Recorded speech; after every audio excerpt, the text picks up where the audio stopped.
दोस्तों आज हम बात करेंगे उन भारत देश के विभिन्न परमाणु संस्थानों से जुड़े वैज्ञानिक के बारे में जिसने या तो सुसाइड किया या तो उनका मर्डर हो गया। तो चलिए दोस्तों इस मजेदार इंफॉर्मेशन को जानने के लिए वीडियो के अंत तक जरूर बने रहिएगा।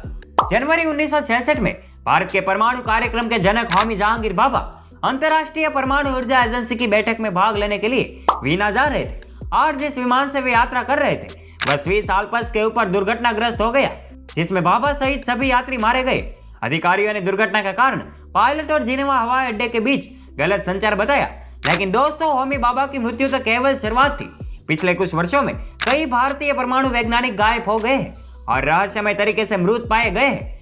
8 जून 2009 कर्नाटक के कारवार में केगा परमाणु ऊर्जा स्टेशन के 47 वर्षीय वरिष्ठ परमाणु वैज्ञानिक अधिकारी एल महालिंगन सुबह की शहर पर गए और फिर कभी नहीं लौटे। 5 दिन बाद उसका अत्यधिक क्षत विक्षत शव काली नदी से निकाला गया। उसके परिवार को तब तक विश्वास नहीं हुआ कि यह वही है जब तक कि डीएनए परीक्षण से उसकी पहचान की पुष्टि नहीं हो गई। अधिकारियों ने निष्कर्ष निकाला कि यह आत्महत्या थी। उसी वर्ष ठीक 2 महीने पहले केगा परमाणु ऊर्जा संयंत्र के कर्मचारी रवि कुमार मौले की मल्लपुर स्काई गार्ड टाउनशिप में अपार्टमेंट लौटते समय अज्ञात परिस्थितियों में मृत्यु हो गई। इसे भी आत्महत्या ही करार दिया गया, लेकिन दोस्तों रवि कुमार मूल की पत्नी ने सीबीआई जांच का अनुरोध किया। दिसंबर 30, 2009 भाभा परमाणु अनुसंधान केंद्र BARC के विकिरण और फोटोकेमिस्ट्री विभाग की मॉड्यूलर लैब में रहस्यमय आग में उमंग सिंह और पार्थ प्रतिम बाग की जलकर मौत हो गई। उमंग सिंह और पार्थ प्रतिम बाग रसायन विज्ञान समूह के शोधकर्ताओं की एक टीम में 2 होनहार वैज्ञानिक थे। उनकी 10 सदस्यीय टीम में से केवल 2 ही सदस्य उस भयानक दोपहर को उपस्थित थे जब रहस्यमय आग ने प्रयोगशाला को जला दिया। दोस्तों उल्लेखनीय बात तो यह है कि यह दुर्घटना परमाणु रिएक्टरों से सिर्फ 1 किलोमीटर दूर बार्क सुविधा की अत्यधिक सुरक्षित तीसरी मंजिल पर हुई थी। फिर भी दमकल की गाड़ी रास्ता भटक गई और प्रयोगशाला में 45 मिनट की देरी से पहुंची। आग ने 2 वैज्ञानिकों सहित प्रयोगशाला में मौजूद सभी चीजों को भस्म कर दिया था। चौंकाने वाली बात तो यह है कि लैब में कोई भी ज्वलनशील पदार्थ ही नहीं था। इससे रहस्य और गहरा हो गया।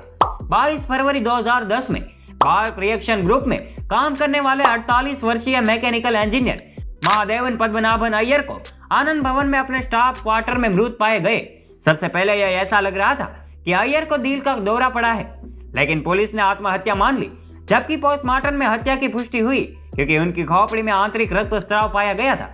अप्रैल 2011 में 63 वर्षीय पूर्व वैज्ञानिक और भारतीय महिला वैज्ञानिक संघ की पूर्व प्रमुख डॉक्टर उमा राव भाभा परमाणु अनुसंधान केंद्र परिसर के पास अपने आवास पर मृत पाई गई, जबकि उनकी मौत को आत्महत्या माना गया था। उनके परिवार के सदस्यों ने जांच को असंतोषजनक मानते हुए फैसले का विरोध किया। अक्टूबर 2013 में भारत की पहली परमाणु ऊर्जा पनडुब्बी INS अरिहंत को बनाने में मुख्य भूमिका निभा रहे 2 वैज्ञानिक जोश और अभि शिवम विशाखापट्टनम के पास पेंडुरथी रेलवे स्टेशन के पास रेलवे ट्रैक पर मृत पाए गए थे। हालांकि उन्हें ट्रेन से कटने से बचा लिया गया, लेकिन दोस्तों पाया गया कि वे पहले से ही मर चुके थे।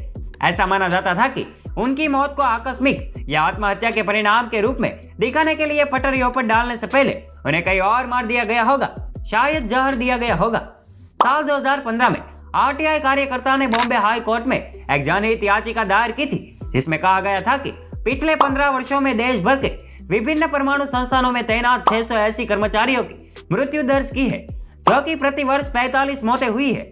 इनमें से बड़ौदा भारी जल संयंत्र में 26 मौतें दर्ज की गई, कोटा भारी जल संयंत्र में 30 और तुतीकोरिन भारी जल संयंत्र में 27 मौतें हुई। कलपक्कम में Indira Gandhi centre for atomic research में काम करने वाले 92 लोगों की मौत हो चुकी है। इस घटना में सिर्फ परमाणु वैज्ञानिक की नहीं बल्कि इसरो के वैज्ञानिक की भी रहस्य तरीके से मौत हो चुकी है। भारतीय अंतरिक्ष कार्यक्रम के जनक विक्रम साराभाई केरल के कोलम में एक होटल के कमरे में रहस्यमय तरीके से मृत पाए गए थे और उनकी मृत्यु को दिल का दौरा पड़ने के रूप में निष्कर्ष निकाला गया। इसरो के शीर्ष वैज्ञानिक तपन मिश्रा ने एक विस्फोटक रहस्योद्घाटन किया कि वह 3 वर्षों में 2 जहर के प्रयासों से बच गए थे। विकास इंजन के निर्माण और क्रायोजेनिक तकनीक के विकास में महत्वपूर्ण भूमिका निभाने वाले इसरो वैज्ञानिक नंबी नारायणन को पाकिस्तान को खुफिया जानकारी देने के आरोप का सामना करना पड़ा था और वह केरल में राजनीतिक साजिश का शिकार हो गए थे। षड्यंत्र सिद्धांतकारों का कहना है कि रहस्यमय मौत के पीछे CIA से लेकर पाकिस्तान के ISI तक सभी शामिल है। उनके सिद्धांतों का दावा है कि आशाजनक भारतीय परमाणु कार्यक्रम को नष्ट करना उन 2 देशों के हित में है, क्योंकि यह भारत की सैन्य और आर्थिक स्वायत्तता का केंद्र है। ऐसा करने से न केवल भारत एक क्षेत्रीय महाशक्ति के रूप में अपनी स्थिति को मजबूत करने से बचेगा, बल्कि अपनी परमाणु जरूरतों के लिए अमेरिका पर निर्भर भी रहेगा। तो दोस्तों, भारत देश के विभिन्न परमाणु संस्थानों से जुड़े वैज्ञानिकों की संदिग्ध मौत के बारे में जानकर आपको कैसा लगा, हमें कमेंट के माध्यम से जरूर बताएं।